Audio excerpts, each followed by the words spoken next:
आवाज आ रही है आप लोगों को?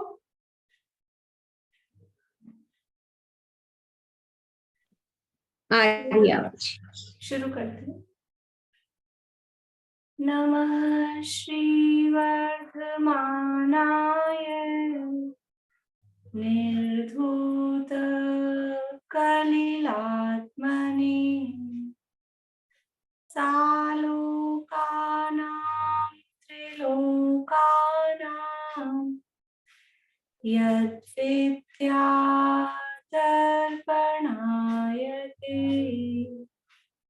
यद्विद्यादर्पणायते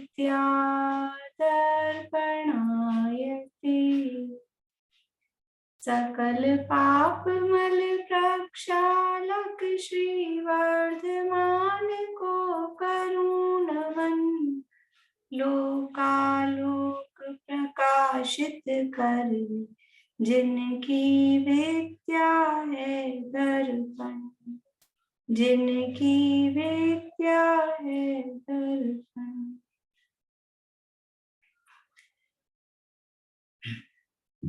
श्लोक पाठ करेंगे।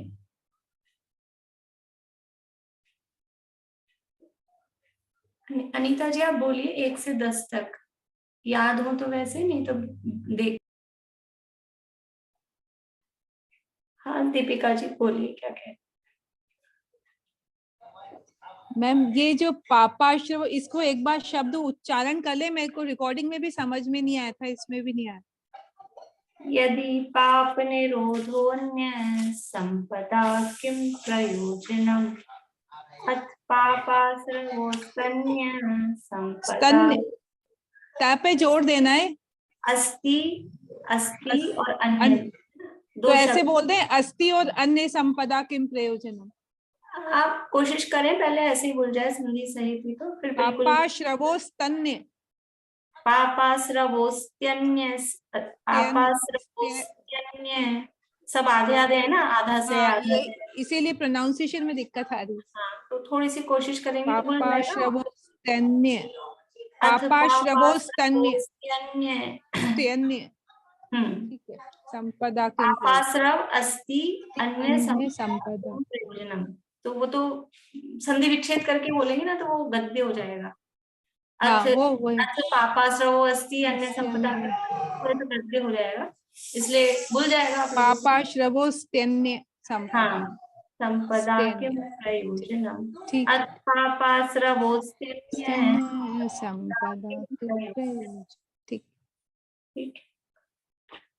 देखिए यहाँ रत्नगण शावकाचार्य नामक ग्रंथ है, इसमें अपनी चर्चा निर्विचिकित्सा अंग के संदर्भ में कल अपनी चर्चा हुई थी कि ये जो मनुष्य का शरीर है वो स्वभाव से ही अशुचि है। तो अकेला मनुष्य का ही शरीर अशुचि है और देवों और नारकियों का, कि शरीर वास्तव में अशुचि होता है, पर देवों का शरीर वैक्रियक शरीर है, सप्त धातु रहित है, इसलिए वहां उनकी बात यहाँ नहीं की। यहाँ मनुष्य ही सुनने वाले हैं, मनुष्य ही सुनाने वाले हैं, मनुष्य ही समझने वाले हैं, मनुष्य ही समझाने वाले हैं, इसलिए मनुष्यों की मुख्यता से यहाँ कथन किया जा रहा है। और जो शरीर है, क्योंकि जो शरीर की जो अशुचि भावना का भी जो वर्णन चलता है ना शरीर के संबंध में, तो कोई कह सकता है कि देवों के वैक्रिक शरीर में तो न मल है, न मूत्र है, न खून है, न हड्डी है, तो फिर आप ये क्यों कह रहे हो मल मूत्र मांस से भरी हुई ये थैली है। तो क्योंकि यहाँ भी जिनको बताया जा रहा है, जो बता रहे हैं वो सब मनुष्य हैं, मनुष्यों का शरीर इस तरह का होता है, तो उस आधार पे। और यहाँ तो निर्विचिकित्सांग की बात है, और निर्विचिकित्सांग में किसके शरीर से ग्लानि नहीं करना, तो वो मुनिराजों की मुख्यता से, मुनिराजों की मुख्यता से है। मुनितन मलिन न देख घिनावे, तो मुनिराज मनुष्य गति के ही होते हैं, देवगति के नहीं होते। उनका वो औदारिक शरीर ही है जो सप्त धातुमय है, तो वो शरीर में मलिनताएं, स्वाभाविक मलिनताएं भी हैं और ऊपरी भी, क्योंकि आय स्नान व्रत के धारी होते हैं, ऊपरी मलिनता भी होती है। तो वो साधर्मियों का, मुनिराजों का मलिन शरीर देखकर उसमें ग्लानि नहीं करना, ये शरीर की बात हुई। और क्या बात अपन ने कल विशेष देखी थी, और किससे ग्लानि नहीं करना, शरीर से ग्लानि नहीं करना है तो सामान्य रूप से अपन पढ़ के सुनते ही हैं। और 2 बातें क्या देखी थी कल,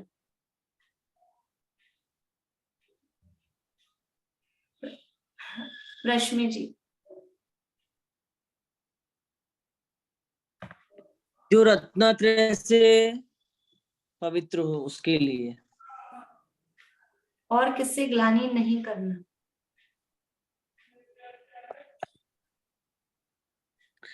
हाँ अनीता जी बोलिए, अनीता जी को उठा। दूसरे खोटे परिणाम देखकर भी, मतलब अपने को जो मन में दूसरे के खोटे परिणाम देखकर भी, और इसी के साथ एक बात और। हाँ एक बात याद रही दीदी, एक ही बात याद है। बोलिए रजनी जी पहाड़िया। आवाज बंद है आपकी। रजनी जी आवाज चालू करिए। हाँ कसाय के और मतलब कि मिथ्यात्व के वशीभूत हुए पाप कर्मों को देख करके उनसे ग्लानि नहीं करना। हाँ पाप कर मतलब वो पाप के उदय से जो। बोलिए रेणु जी बोलिए। क्रोधी, मानी, मायावी और लोभी जो कसाय सही जीव है उनको देख करके। हाँ उनको देख के मतलब उनके परिणामों, तो उनके परिणामों को देख के वो मन संबंधी बात होगी। दूसरी उनकी वचन संबंधी बात, उनकी काया को देख के ग्लानि नहीं करना। फिर उनके जो क्रोधी, मानी, मायावी, लोभी ये जीव है, उनके परिणाम देख के यानी मन को देख के, और फिर उनके जो वैसे शब्द हैं तो वचन यानी मन वचन काय, तीनों की बात यहाँ पर इस रूप में ली थी कि दूसरों के इस तरह के शरीर देखकर, दूसरों का यानी शरीर को मलिन देखकर, या उनके मन को मलिन देखकर, या उनकी वाणी को मलिन देखकर अंदर से ग्लानि नहीं करना, खेद खिन्न नहीं होना। यानी अपन जरा सी किसी भी बात पे थोड़ी सी भी मतलब होता है ना किसी का, इसमें मतलब निर्जुगुप्सा में इतना है कि कोई भी जो दूसरे पुद्गलों में भी है, पुद्गलों में स्पर्श रस गंध वर्ण है, उनको भी देख के हम अपना मन खराब करते हैं। ये कैसा रंग है, ये कैसी गंध है, ये कैसा स्पर्श है, तो वो हमको एक ग्लानि का परिणाम, एक हटने का परिणाम उससे आता है। तो वो पुद्गलों को देखकर भी नहीं, और जीवों में भी उनके शरीर को, उनके वचनों को, उनके मन के भावों को देखकर ग्लानि नहीं करना, इसका नाम ये निर्जुगुप्सा अंग कहा है। ये जो यहाँ देखा था अपन ने कि सम्यक दृष्टि इसमें ग्लानि करके, पेज नंबर 28 पर नीचे से दूसरे पैराग्राफ की तीसरी लाइन, सम्यक दृष्टि इनमें ग्लानि करके अपने मन को खराब नहीं करता है तथा कषायों के अधीन हुए निंद आचरण वालों को देखकर अपने परिणाम नहीं बिगाड़ता है। ठीक है ना, तो वो उनके आचरण को देखकर अपने परिणाम नहीं बिगाड़ता है, इसलिए वो उसके निर्विचिकित्सा अंग होता है।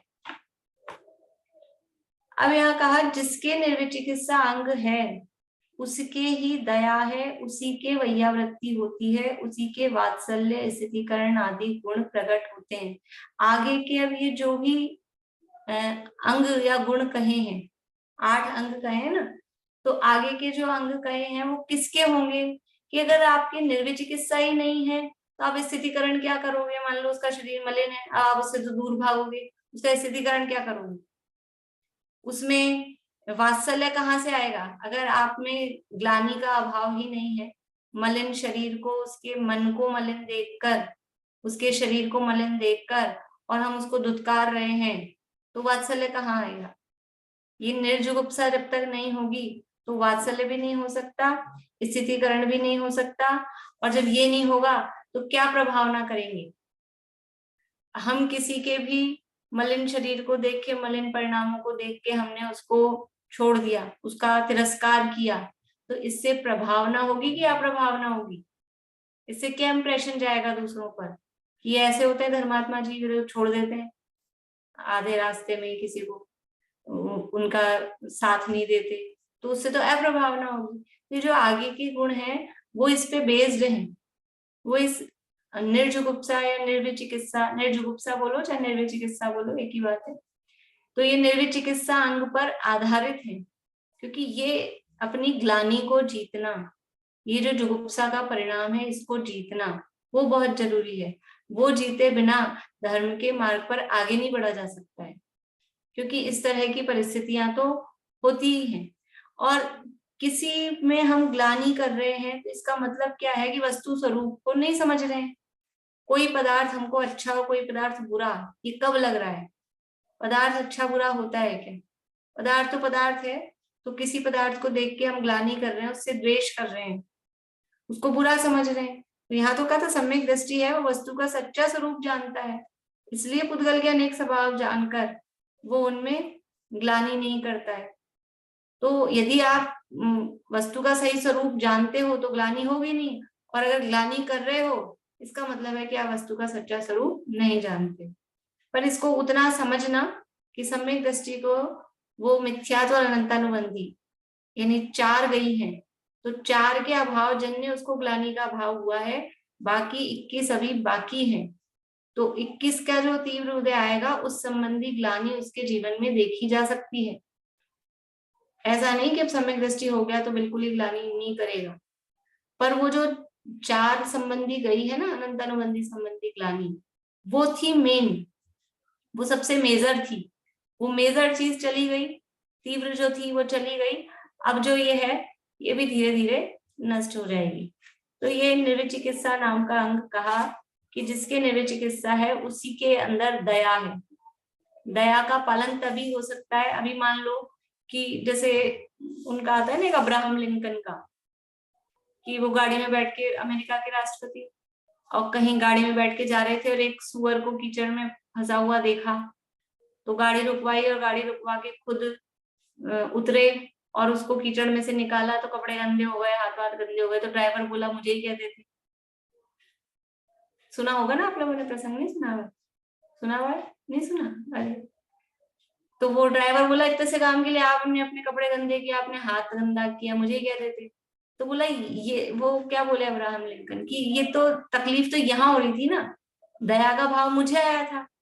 तो अब वो अगर उनको वो ग्लानि होती कि अरे कीचड़ है, अरे सुअर है, और मैं तो राष्ट्रपति हूँ, मैं तो जा रहा हूँ मीटिंग में, मैं कैसे ये काम करूंगा, तो वो दया कहाँ पालन कर पाती। और दूसरों को, जो अपने को किसी के प्रति दया उत्पन्न हुई है और दूसरे से करवाने में, वो उस तरह से दया का पालन नहीं होता है जो अपन अपने हाथ से, जिसको अंदर से दया है वो जिस तरह से काम करेगा और दूसरे से कह दिया तो उसके अंदर दया ही नहीं है, वो किस तरह से काम करेगा।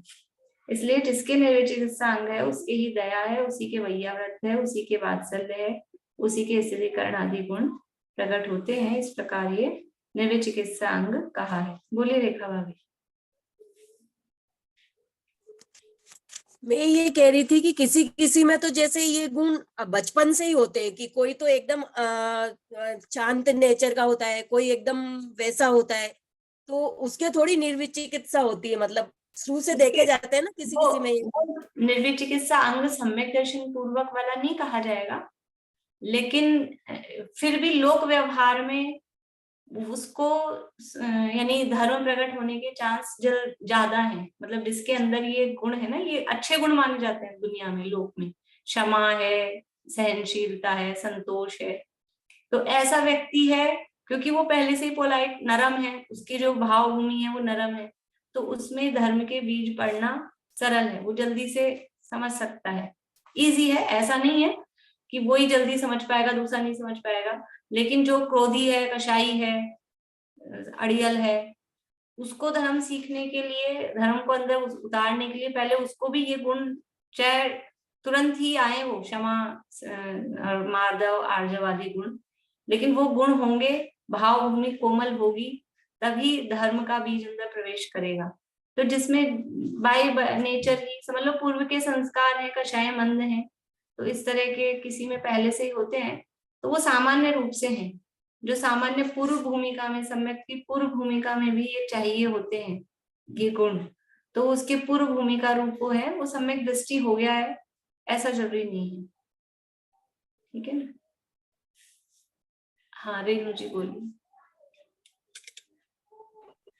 मैम जैसे आपने अभी कहा कि निर्विचिकित्सा अंग जिसके होगा, वो जिसका बेस होगा, वही आगे मतलब धर्म की जो 8 अंग, सम्यक दर्शन के 8 अंग है, मतलब उनको पाल सकेगा, आगे बढ़ सकेगा, तो इसमें निसंकित अंग नहीं आएगा? नहीं कहा, वो ही नहीं कहा, उसको इजी है, उसको सरल है ये कहा है।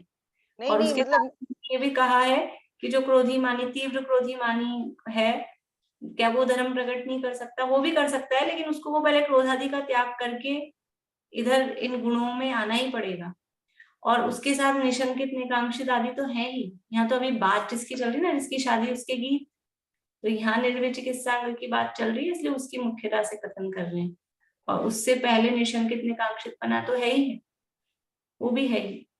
ठीक। और यहाँ एक गुण में सारे गुण गर्भित हैं, ये सिद्ध किया ना। जिसके निर्विचिकित्सा है उसी के दया है, उसी के वात्सल्य है, उसी के वैयावृत्ति है। तो वैसे ही उसी के फिर निशंकित, उसको भय काहे का? जब उसको ग्लानि नहीं है तो उसको भय भी नहीं होगा, और ग्लानि नहीं है तो उसके वांछा का भी अभाव है। ये उसमें गर्भित है, आप देखेंगे थोड़ी गहराई में जाएंगे तो वो जब तक ये सारी चीजें नहीं होगी तब तक नहीं होगा। आवाज नहीं आ रही क्या? आ रही है? ठीक। देखिए, अब अमूढ़ दृष्टि नाम का जो चौथा अंग है, चौथा अंग कहने वाला श्लोक कहते हैं। श्लोक नंबर 14 है, पेज नंबर 29 है, 29 नंबर का पेज। का पथे पथि दुःखानां का पथस्थेप्य सम्मतिः असंपृक्तिरनुत्कीर्तिरमूढ़ा दृष्टिरुच्यते। का पथे, का पथे यानी खोटा मार्ग, कुमार्ग।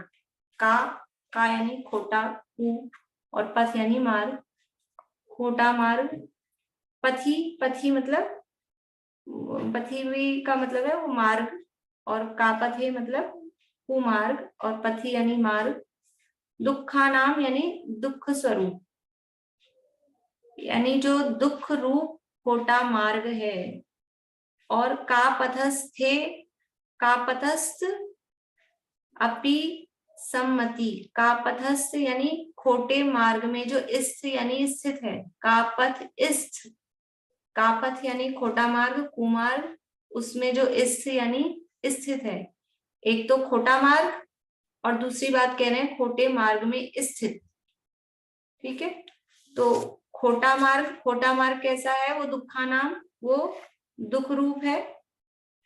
और फिर जो खोटे मार्ग में स्थित है, कौन होगा खोटे मार्ग में स्थित? तो वो कोई व्यक्ति होगा, कोई मनुष्य जीव होगा। तो एक तो मार्ग और एक खोटे मार्ग में स्थित व्यक्ति, उसमें असम्मति, का पथ स्थ अपि असम्मति, असम्मति यानी उसके साथ, उसमें ऐसे बोलते हैं ना, हमारी उसमें सहमति नहीं है। सहमति, मति मतलब, मति का मतलब है, शब्दार्थ करेंगे तो बुद्धि, यानी हमारी और उनकी बुद्धि, यानी वो एक नहीं है। बुद्धि को अपन और उसको देखें, यानी हम मन से, असम्मति है इसका मतलब है हम मन से सहमत नहीं है, बुद्धि से सहमत नहीं है, मतलब हमारे मानसिक सहमति नहीं है। तो असम्मति मतलब मन से हमारी सहमति नहीं है, यानी मन से हम उससे, उसमें जुड़े हुए नहीं है, ये हुआ असम्मति। फिर है असंपृक्ति, असंपृक्ति,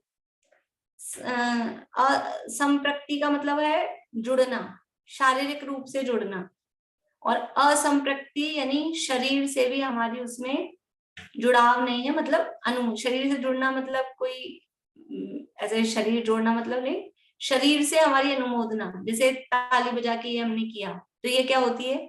ये शारीरिक अनुमोदना। और मन में हमने सोचा बहुत अच्छा काम हो रहा है, तो ये हो गई मानसिक सम्मति, मानसिक अनुमोदना। और तीसरा शब्द है अनुत्कीर्ति, कीर्ति का मतलब है यशगान करना, मुंह से उसकी प्रशंसा करना शब्दों से, और यहाँ शब्द दे रहे हैं अनुत्कीर्ति, यानी शब्दों से भी हम उसका अनुमोदन नहीं कर रहे। फिर से बताती हूँ, आप समझ में आएगा आपको। यानी 3 तरह की असम्मति यहाँ बता रहे हैं। खोटा मार्ग और खोटे मार्ग में जो स्थित जीव हैं, उनसे ना तो हम मन से सहमत हैं, ना उनसे हम वचनों से सहमत हैं, ना उनसे हम शरीर से अनुमोदना करते, मन वचन काय से उनकी हम अनुमोदना नहीं करते। मन में भी उनकी असम्मति यानी मन में उनकी प्रशंसा नहीं करेंगे, अनुमोदना नहीं करेंगे। असंप्रक्ति, शरीर से भी उनकी प्रशंसा अनुमोदना नहीं करेंगे। असंप्रक्ति यानी शारीरिक अनुमोदना से रहित है। और अनुत्कीर्ति, वचनों से भी हम उसकी प्रशंसा अनुमोदना नहीं करेंगे। ठीक है, 3 तरह से किसी भी चीज की 3 तरह से अनुमोदना की जा सकती है। अपन ने पढ़ा है कृतकार्यित अनुमोदना, खुद करते हैं, मन से करें, वचन से करें, काया से करें। खुद नहीं करते हैं, दूसरे से कह के करवाते हैं, मन से कहते हैं, वचनों से कहते हैं, शारीरिक रूप से इशारा करके कहते हैं, ये कार्य हुआ। और ना किया ना करवाया, लेकिन मन में ये काम अच्छा हो रहा है, ये जो ये मार्ग है ना, ये जो यज्ञ कर रहे हैं, छोटा मार्ग समझ लो, कुछ भी यज्ञ कर रहे हैं, कोई इस तरह का अनुष्ठान कर रहे हैं, तो मन में सोचना ये अच्छा काम है, तो ये तो हो गया मन से सम्मति। लेकिन सम्यक दृष्टि मन से उसको अच्छा नहीं सोचेगा तो वो हो गया असम्मति। फिर शरीर से ताली बजा के या वहां जाके उपस्थित हो जाना, तो ये शारीरिक संप्रक्ति हो गया। और सम्यक दृष्टि कैसा होता है, वो असंप्रक्ति है, शरीर से भी उसकी अनुमोदना नहीं करता है। और अनुत्कीर्ति, दूसरों को ये कहना, वो जो काम कर रहे हैं ना, ये अच्छा काम कर रहे हैं, ये यज्ञ कर रहे हैं, ये इस तरह का अनुष्ठान कर रहे हैं, ये बढ़िया काम है, बहुत अच्छा काम कर रहे हो, तो ऐसा ये शब्दों से कहना, ये उनकी कीर्ति गा रहे हैं। तो सम्यक दृष्टि जीव ऐसे वचनों से भी उनकी कीर्ति नहीं गाता है, तो अनुत्कीर्ति। समझ में आया, भाव समझ में आया शब्दों का, असम्मति, असंप्रक्ति, अनुत्कीर्ति। अब देखिए अर्थ फिर से, का पथे यानी खोटे मार्ग में, जो पथी जो मार्ग है वो दुखा नाम यानी दुख स्वरूप है। और कापथ स्थित यानी खोटे मार्ग में जो स्थित है, उसके असम्मति, असंप्रक्ति और अनुत्कीर्ति, वो अमूढ़ा, अमूढ़ा यानी अमूढ़ दृष्टि, यानी दृष्टि, अमूढ़ दृष्टि, उच्यते, अमूढ़ दृष्टि ही विसर्ग आएगा और फिर उच्यते, ये र है वो विसर्ग से बना है शब्द है, अमूढ़ दृष्टि ही उच्यते। कापथे यानी मिथ्या दर्शन, मिथ्या ज्ञान, मिथ्या चारित्र रूप जो खोटा मार्ग है। और कापथे पथी यानी वो एक साथ ही लगा ना, दोनों में मार्ग शब्द एक साथ ही है। दुखा नाम यानी वो जो दुख स्वरूप है, दुखों के मार्ग स्वरूप खोटा मार्ग, ऐसा भी कह सकते हैं। कापथे पथी दुखा नाम, दुखों के मार्ग स्वरूप जो मिथ्या दर्शन आदि रूप खोटा मार्ग है। और का पथ इस अपि असम्मति, और जो ऐसे मिथ्या दर्शन आदि रूप मार्ग में जो स्थित हैं, ऐसे जीवों के प्रति असम्मति, मानसिक रूप से अनुमोदना से रहित, असंप्रक्ति शारीरिक अनुमोदना से रहित, अनुत्कीर्ति उनकी वाचनिक प्रशंसा से रहित, वह अमूढ़ा दृष्टि उच्यते, उसे अमूढ़ दृष्टि कहा जाता है। ठीक है, शब्दार्थ समझ में, थोड़ा अर्थ जोड़ने में वो थोड़ा सा मेहनत करनी पड़ेगी। नीचे से अर्थ पढ़ते हैं एक बार। अर्थ देखिए, नरक, तिरंज, कुमनुष्यादि गतियों का घोर दुखों का मार्ग, ऐसा जो मिथ्या मार्ग, दुखा नाम यानी दुखों का मार्ग, और कैसा है वो, कापथ है यानी मिथ्या मार्ग, उसकी तथा कापथ इस, उस कापथ इसका अर्थ किया है यहाँ कुमार्गी, अर्थात मिथ्या मार्ग पर चलने वाले पुरुषों की, जो मन से प्रशंसा नहीं करता, ये हो गया असम्मति। वचनों से स्तवन नहीं करता, ये हो गया अनुत्कीर्ति। और हाथ काय से हाथ की उंगलियां नखादी मिलाकर सराहना नहीं करता, ये हो गया असंप्रक्ति। हाथ की उंगलियां नखादी मिलाकर मतलब ताली बजाकर, ये ताली बजाना अनुमोदना है। कोई भी काम की अपन ताली बजाते हैं, तो क्यों, अच्छे काम की अनुमोदना करना, वो ताली बजा के करते हैं, तो हमको भी भाई ये अच्छा काम हो रहा है तो उतना ही फल लगता है। लेकिन अगर बुरे काम में ताली बजा दी,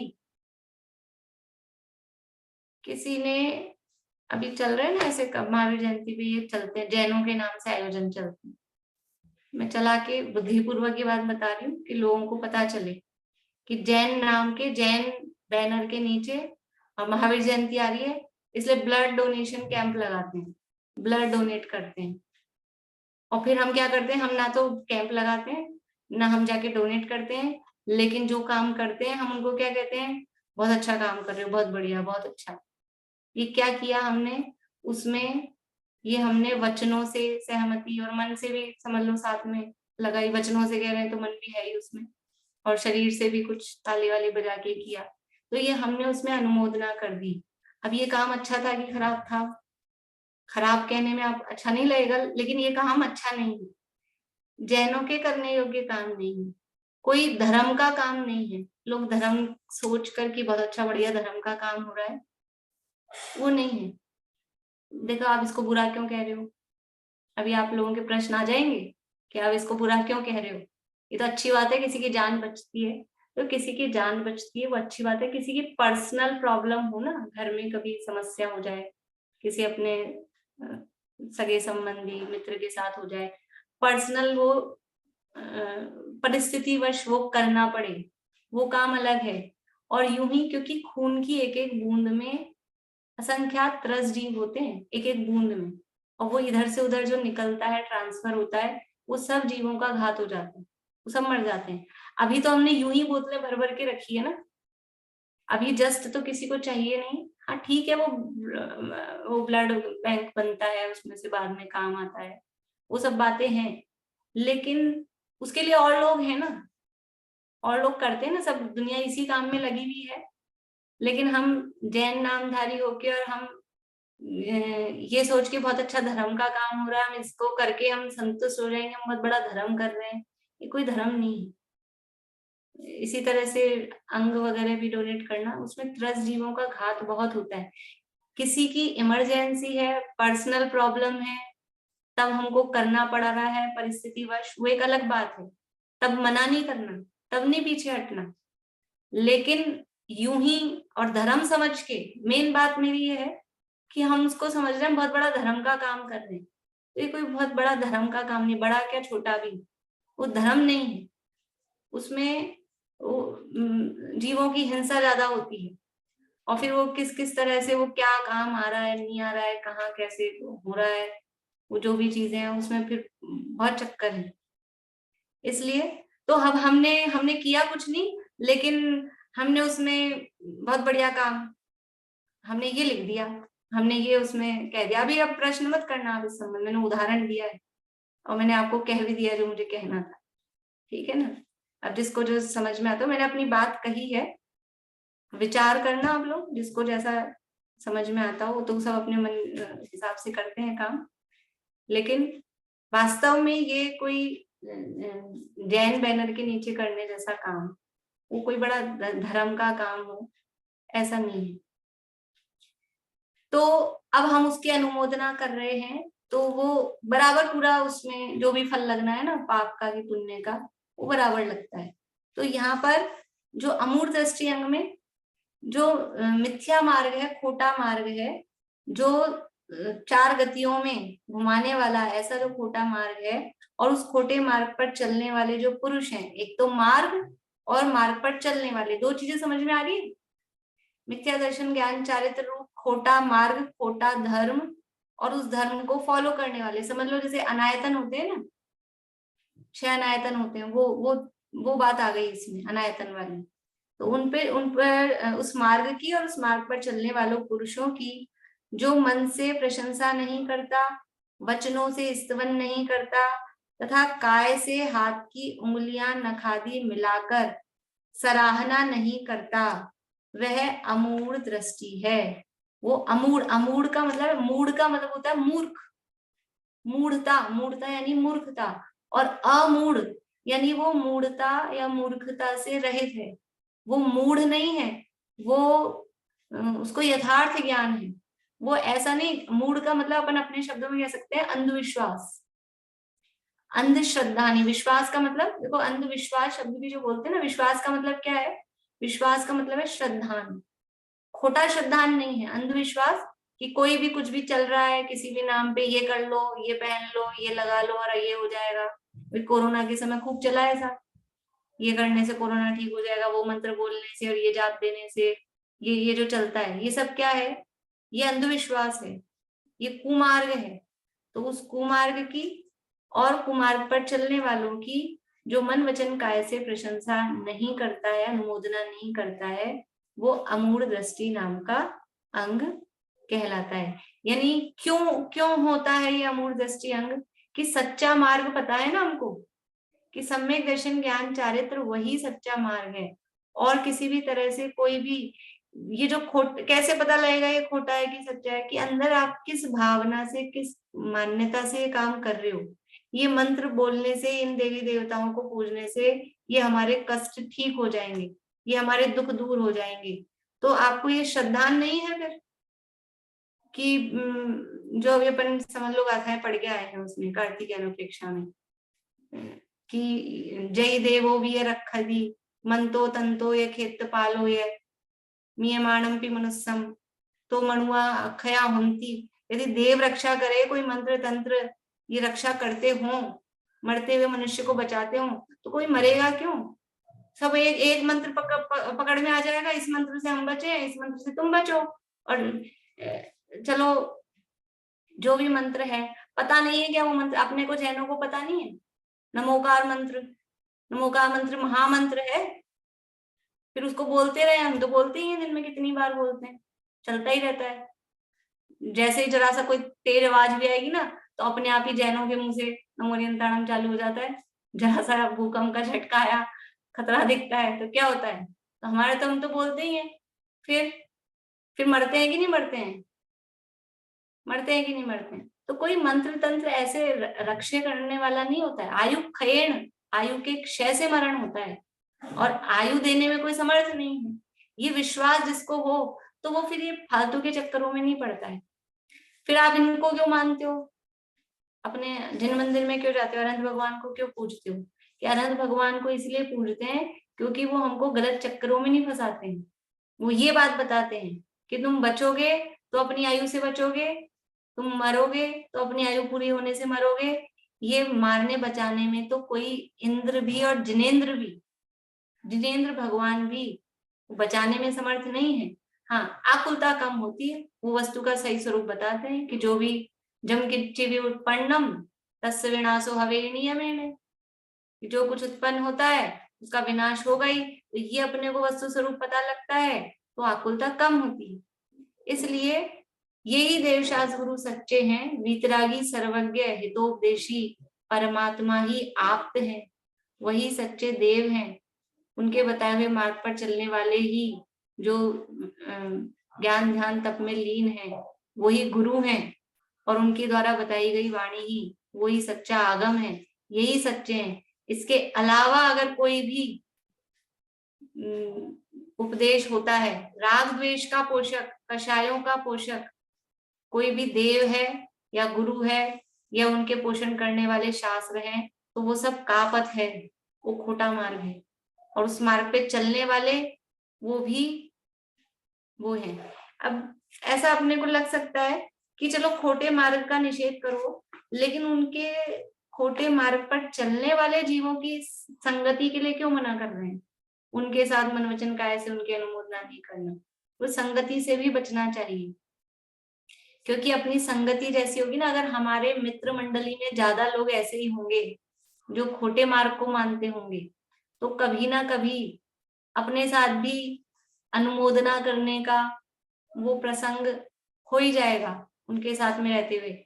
और कभी कभी तो ऐसा भी हो सकता है कि अपनी श्रद्धा बहुत अच्छी दृढ़ नहीं है, तो वो क्योंकि जब इस तरह के लोग मिलते हैं ना, तो वो चर्चा चलती है, वो अपने तर्क देते हैं, अपन अपने तर्क देते हैं, और कभी ऐसा हो जाए कि अपने को कहीं उसका मार्ग अच्छा लगने लग जाए, अपन ही नहीं फिसल जाए। तो इसलिए ज्यादातर कोशिश करके जो अपनी संगति है वो भी इसलिए साधर्मियों की रखना, जो उस खोटे मिथ्या मार्ग पे चलने वाले हैं, इस तरह के काम करते हैं। मान लो अपने मित्र वगैरह इस तरह के हैं, अन्यमति होते हैं, तो वो क्या बोलते हैं, वो होता है ना सवामनी वगैरह होता है, और वो कोई आयोजन कर रहे हैं, अब बुलाएंगे अपने को, अब क्या करें अपन? अब क्या करें? मना करेंगे तो बुरा मानेंगे, अब जाना पड़ता है, तो अब हम वहां जाके खड़े होंगे तो क्या है ये है संप्रक्ति, शारीरिक अनुमोदना, फिर उसकी कीर्ति होगी, वाचनिक अनुमोदना होगी, तो वो फिर अनुमोदना करनी ही पड़ेगी कैसे न कैसे करके। तो कोशिश करके इसलिए कह रही हूँ क्योंकि होते हैं इस तरह के भी, ऐसा नहीं है कि हम बिल्कुल समाज से कटे हुए होते हैं, लेकिन या तो पहले ही हम स्पष्ट बता दें, स्पष्ट रहना चाहिए इन चीजों में, स्पष्टवादी होना चाहिए, क्योंकि एक बार आप स्पष्ट कह दोगे, एक बार बुरे बनोगे, लेकिन अगर आपने बहाने लगाए तो वो हर बार की मुश्किल है, और फिर कितनी बार बहाने लगाओ, फिर वो झूठ और ये मायाचारी। इसलिए एक बार स्पष्ट होना चाहिए कि हम इस काम में नहीं आते, हमारे त्याग है। तो अब सामने वाले को आपसे संबंध रखना होगा तो रखेगा, नहीं रखना होगा तो ठीक है, ऐसी संगति से फायदा भी नहीं। और एक बार स्पष्ट बता दिया तो वो भी समझ जाएगा कि नहीं, ये इन कामों में अनुमोदना में नहीं आते हैं, तो ठीक है, बुरा नहीं मानेगा। तो ये क्योंकि प्रैक्टिकल ऐसा जीवन में हमारे साथ में ये सब प्रैक्टिकल प्रॉब्लम्स आती हैं। ये अमूढ़ दृष्टि के संबंध में ही बात चल रही है कि खोटे मार्ग की अनुमोदना, उससे हम कैसे बचें। ये तो मैंने नाम लिया अन्य मतों के हिसाब से, अपने जैनों में ही मान रहे हैं अनंत भगवान को, वृषवादी 24 तीर्थंकरों को, लेकिन उसमें भी जो पद्धतियां, जो परंपराएं वो खोटी चलती हैं, तो उसमें भी अपने को बचना पड़ता है, उसको भी देखना पड़ता है। तो वो सब बहुत विवेक से काम करना पड़ता है, और इन सब चीजों में एक बार स्पष्ट रहना चाहिए कि ये क्या काम सही है, क्या काम गलत है, हमें क्या काम करना है, क्या काम नहीं करना है। तो स्पष्ट रहें तो फिर वो आगे बाद में भी दिक्कत नहीं होती है। तो इस तरह से ये नरक, तिर्यंच, कुमनुष्य आदि गतियों का घोर दुखों का मार्ग, ऐसा जो मिथ्या मार्ग उसकी, तथा कुमार्गी अर्थात मिथ्या मार्ग पर चलने वाले पुरुषों की, जो मन से प्रशंसा नहीं करता, वचनों से स्तवन नहीं करता, तथा काय से हाथ की उंगलियां नखादि मिलाकर सराहना नहीं करता, वह अमूढ़ दृष्टि है। बोली कविता जी।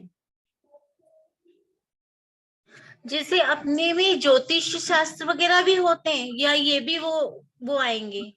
नहीं, ज्योतिष शास्त्र तो है, देखो सारा वर्णन द्वादशांग में सारा वर्णन है, और ज्योतिष का भी वर्णन पूरा है, ये जो सूर्य चंद्र आदि के आधार पे वो वर्णन है। तो ज्योतिष का निषेध नहीं है, ज्योतिष शास्त्र के आधार पे निमित्त नैमित्तिक संबंध बताए जाते हैं, ऐसा होने पर ऐसा होता है, ऐसा होने पर ऐसा होता है, लेकिन उसके आधार पे हम उसको धर्म मानकर या उनको देवादी मानकर, और फिर हम उनको कोई कहे कि तुम्हारा शनि वो चल रहा है भारी, तुम्हारा मंगल भारी, और अब ये करो वो करो, तो ये कोई बदल जाएगा ऐसा करने से, ये जो मान्यता है ये मान्यता मिथ्यात्व है कि हम ये कुछ करेंगे, इसको इस वार को ये करो, इस उंगली में ये पहनो। यद्यपि देखो विश्वास क्या होना चाहिए कि जो भी उदय, मतलब जो भी परिस्थितियां बनती है वो हमारे कर्म के उदय के अनुसार होती है। बिल्कुल। जो भी हमको तकलीफ आई है, ये कैसे आई है, ये किसी ग्रह के कारण नहीं आई है। ये उसमें वो भी गाथा है ना, एवं पिपेक्षन्तो भूय पिसाय जो ग्रहणम, ऐसी भी गाथा है उसमें। तो मतलब ये सब जानते हुए भी ग्रहों को, भूत पिशाच को, इनको मान रहे हैं का मतलब है कि ये हमको श्रद्धान होना चाहिए कि जो हमारे साथ परिस्थिति बनी है, प्रतिकूल परिस्थिति, मुख्य रूप से उसी की बात होती है, अनुकूलता में तो कौन जाता है। ये प्रतिकूल परिस्थिति बनी है, तो ये प्रतिकूल परिस्थिति हमारे पाप कर्म के उदय से बनी है।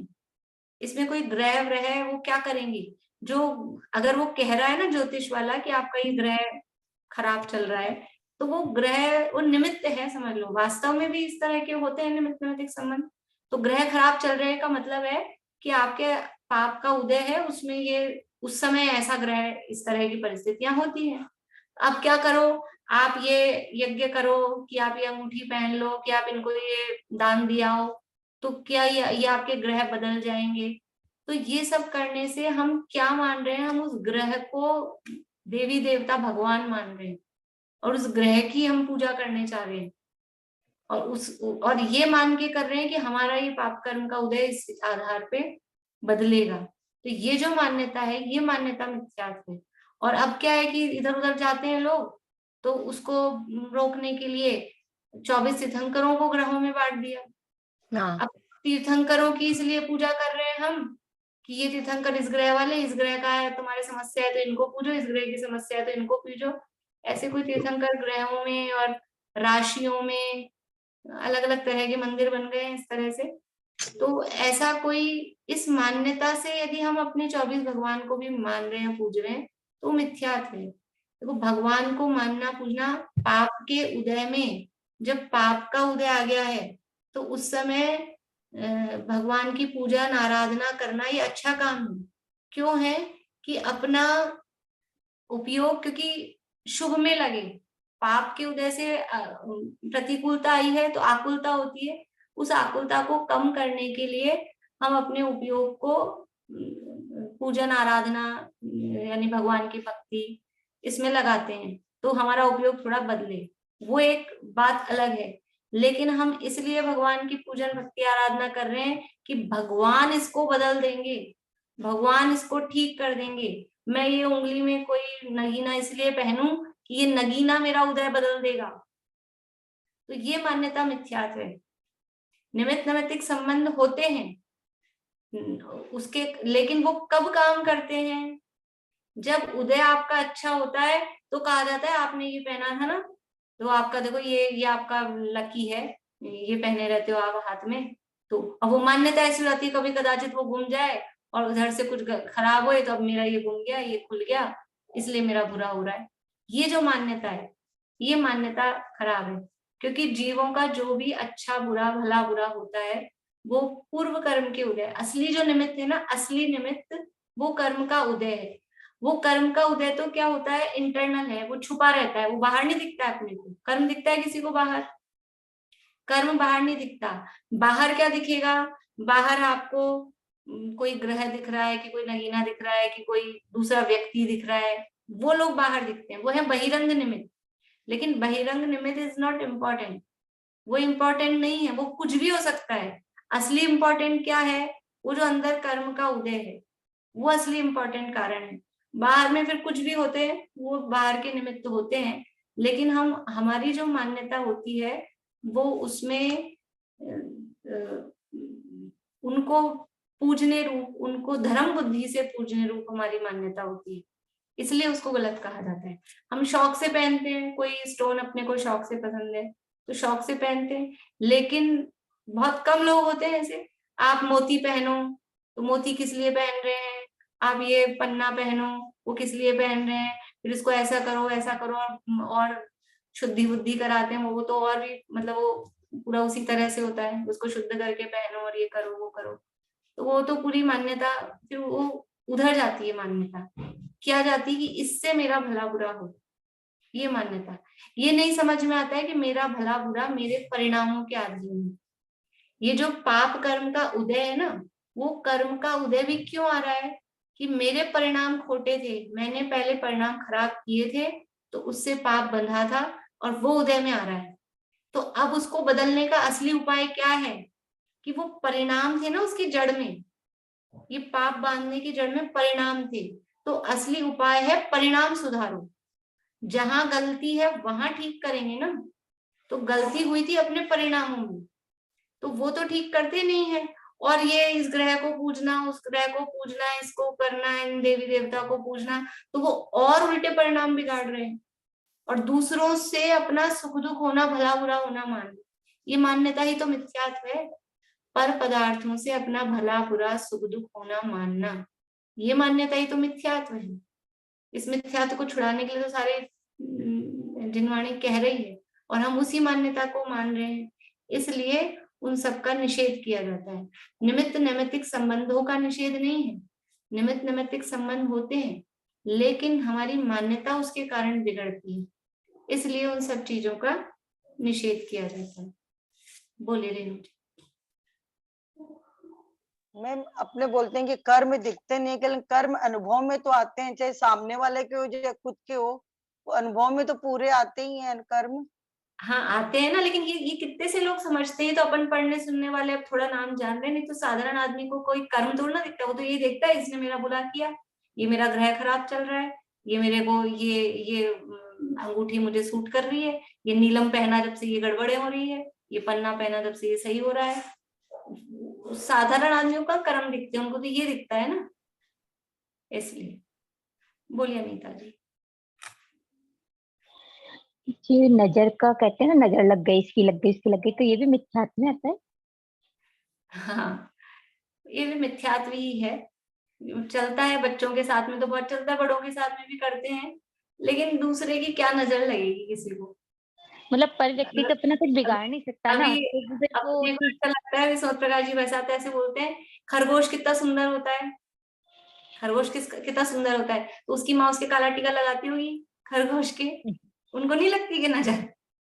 इसलिए ये अपने खाली फालतू के मिथ्यात्व हैं, और उसके नजर के चक्कर में तो कितनी कहाँ नहीं जाते हैं, क्या क्या नहीं करते हैं। किसी को भी पीर पैगंबर सबके पास चल जाते हैं नजर के चक्कर में। ये काला टीका लगाना और ये सब सभी ग्रहित मिथ्यात्व है, मान्यताएं जो हैं। देखो कुछ लोग उसको ऐसा कहते हैं कि वो निमित्त नैमित्तिक संबंध है।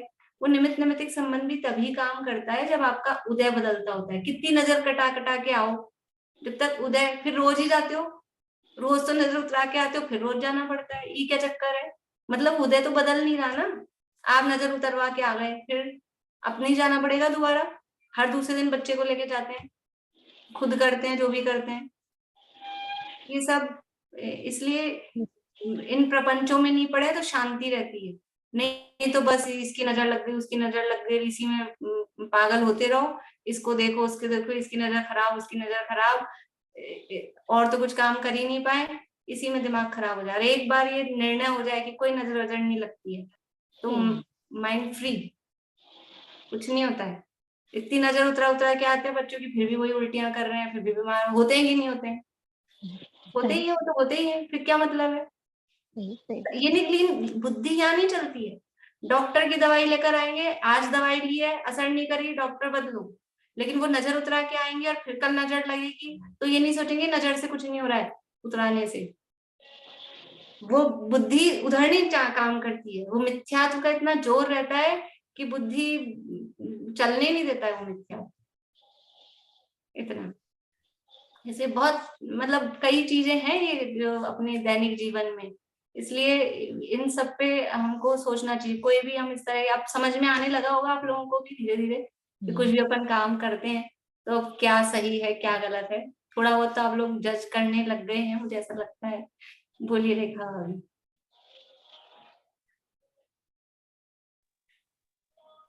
मैं ये कह रही थी कि जैसे अपन कुछ ऐसे, मान्यता तो गलत नहीं है, पर कभी कभी अपन ऐसे सोचते हैं ना कि महाराज से आशीर्वाद ले ले या महाराज के पास जाएं तो अच्छा होगा, या कोई कार्य करने जा रहे हैं तो उसके लिए वो आशीर्वाद लेते हैं या फिर वो कुछ बताते हैं। वो एक तो अलग, वो अपनी ये भावना है भी कोई हम अच्छा काम कर रहे हैं तो अपने, जैसे हम भगवान के पास जाते हैं, देवशास्त्र गुरु के, कोई भी हम अच्छा काम करते हैं तो उसके लिए मंगलाचरण करते हैं कि सबसे पहले मतलब देवशास्त्र गुरु को स्मरण करते हैं। तो ऐसा वो महाराज भी तो देवशास्त्र गुरु में ही है ना गुरु, तो हम उनको स्मरण कर रहे हैं, उनको पहले विनय करके आ रहे हैं, वो एक अलग बात है। हाँ ये महाराज का आशीर्वाद हो गया तो ही मेरा काम सही होगा, और अब मैं महाराज का आशीर्वाद नहीं मिला था इसलिए मेरा काम बिगड़ गया, ये जो मान्यता है वो मान्यता खोटी है। लेकिन अपनी एक भावना, जैसे मंगलाचरण की भावना रहती है, हम पहले अपने इष्ट को याद करें।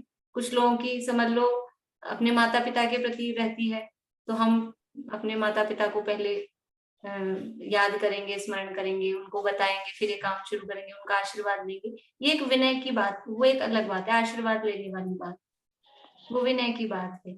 लेकिन वो अंदर मान्यता कि ये मेरा काम अच्छा कर देंगे, ये मेरा काम अच्छा होता है। और फिर क्या होता है कि एक बार हमने कोई काम किया, हम कोई काम शुरू कर रहे हैं और हम महावीर जी जाके आए और वहां डोक लगा के आए और फिर हमने काम किया, बहुत बढ़िया हो गया, तो अब हमारी क्या मान्यता हो जाएगी, अब हमको जब भी कोई भी ये काम करना है तो महावीर जी ही जाएंगे। और दूसरे अपने घर में अगल बगल में मंदिर होंगे, वहां पे भी तो महावीर भगवान है। इन महावीर भगवान में और उन महावीर भगवान में कोई अंतर है? अपने सबके मंदिरों में महावीर भगवान तो होते ही हैं जनरली, जितने भी मंदिर होंगे। तो ये अपने मंदिर में जो महावीर भगवान है और महावीर जी में जो महावीर भगवान है, कोई अंतर है? सेम है, सब विचारी सर्वज्ञ है। तो हमारे अंदर ये भावना रहनी चाहिए कि हमें मंदिर जाके काम शुरू करना है, लेकिन हमको पर्टिकुलर वहीं जाके काम शुरू करना है और वही कोई हमको आशीर्वाद दे देंगे तो ही हमारा काम होगा, वो मान्यता खराब, वो मान्यता खुद। चलिए समय अपना हो गया है बराबर, हम बोलिए सुमन जी।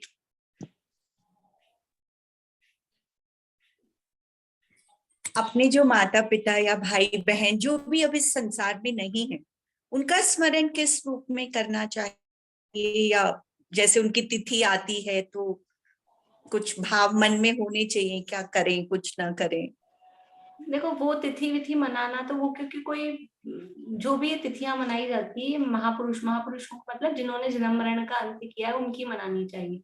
अब उनकी हम पुण्य तिथि मना रहे हैं तो ऐसा कोई मतलब वो नहीं है, पर हम कुछ अब स्मरण तो रहता ही है हमारे, क्योंकि हमें स्नेह होता है, हमें संबंध है उनसे, तो उस दिन उनकी याद आती है। वो याद आके और सामान्य रूप से कि अपन अपने भाव शुद्ध हो, तो कुछ विशेष रूप से हमको भी ये विचार करना चाहिए कि इन्होंने अपने जीवन में अच्छा काम किया हो, उसको याद करें, और नहीं कर पाए हों तो ये सोचे कि ये तो नहीं कर पाए, अपन तो अच्छे काम में लगो, और बाकी उसको कोई मनाने का, क्योंकि सब सामान्य ही है, तो वो मनाने वगैरह में तो वो उनको फिर क्या होता है मनाने में, अपन उनको, कुछ लोग मैंने देखा जो 12 दिन की बैठक होती है ना, तो 12 दिन की बैठक में शाम को नमोकार वगैरह अपने जैनों में चलता है, भजन वगैरह गाते हैं, तो एक तो भगवान की फोटो रखते हैं और एक उस व्यक्ति की जिनकी डेथ हो गई, और फिर दोनों की मिला के आरती उतारते हैं लास्ट में। तो वो भगवान पर मतलब उनमें पूज्यपने की भावना आ जाती है, कहने का मतलब ये है। तो वो पूज्यता की भावना आना वो तो गलत है, वो क्योंकि ऐसे कोई पूज्य हुए नहीं है। हाँ, एक अपने माता पिता है, अपने को याद आ जाती है, तो माता पिता रूप में ही उनकी याद रहे, पर वो जो वो कुछ लोग तो फिर उन्हीं की आरती उतारना चालू कर देते हैं, वो चीज गलत। बोलिए रेखा जी, आवाज बंद है अभी आपकी।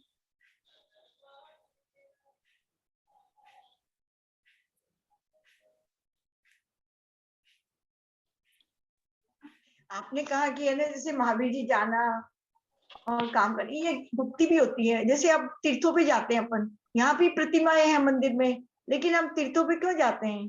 क्योंकि वहाँ भगवान का अतिशय अलग उनका क्षेत्र, उनका वो नहीं, वो बात आपकी ठीक है, क्षेत्र का प्रभाव पड़ता है, वहाँ परिणाम विशुद्ध होते हैं, लेकिन मैंने इसलिए स्पेशली महावीर जी का नाम दिया क्योंकि वहाँ मान्यता ऐसी रहती है, जैसे अभी हमारे वहां से हमारे काम अच्छे होंगे, वहाँ मान्यता ऐसी है। तीर्थों का प्रभाव पड़ता है, बिल्कुल क्षेत्र का बहुत प्रभाव पड़ता है। अपने घर में ही अपन जिस कमरे में जहाँ बैठते हैं, अपन जो काम किचन में करते हैं वो काम बाथरूम में करो, वो भी जगह है, ये भी जगह है, क्षेत्र ही तो है। तो वो क्षेत्र का प्रभाव पड़ता है, भावों का भी प्रभाव पड़ता है। लेकिन मान्यता की बात मैं कर रही थी कि हमारी मान्यता ये रहती है कि वहां जाने से ही वो वाले महावीर भगवान ही वो हमारे ये दुखों को, संकटों को या हमारे काम को अच्छा करेंगे। वो मान्यता है, ये मान्यता खोटी। भक्ति से जाने में मनाई नहीं है उसको। मैं और उसको क्लियर करती हूँ, महावीर जी जाने का निषेध नहीं है, जाना का प्रसंग बने, जाना चाहिए, भगवान है, मंदिर है, जाना ही चाहिए, जाने का निषेध नहीं है, वहां भक्ति करने का निषेध नहीं है। लेकिन क्यों, मतलब हम वहीं जाएंगे, हर महीने जाएंगे, हर महीने भी जाओ, लेकिन मान्यता ये जो रहती है ना कि वो उससे हमारे काम भले अच्छे होते हैं, अंदर मान्यता वो रहती है, जाने का नहीं है। महावीर जी जाए, पदमपुरा जाए, तिजारा जाए, भगवान है, मंदिर है, जाना ही चाहिए, तीर्थ क्षेत्र है, अपने अतिशय क्षेत्र है, जाने का निषेध नहीं। तो प्रभाव लाइफ में अच्छा पड़ता है, पर वो मान्यता जो है ना, मान्यता सुधरनी चाहिए। ये मान्यता नहीं होनी चाहिए कि यहाँ आने से हमारे यहाँ आने से ही हमारे काम अच्छे होंगे, ये मान्यता संसारिक सुखों के लिए नहीं। हाँ, सांसारिक सुखों के लिए। Okay, thank you. चलिए, जिनवाणी स्तुति। सुलोचना भाभी आप बोलेंगे?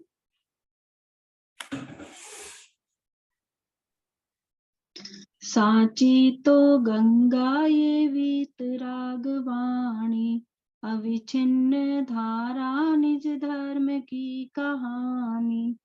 जहाँ में अति ही विमल अगाध ज्ञान पानी, जहाँ नहीं संशय आदि पंक की निशानी। साची तो गंगा ये वीतरागवाणी, अविच्छिन्न धारा निज धर्म की कहानी।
जय श्याम जिनवाणी माता की जय। श्री सभी को।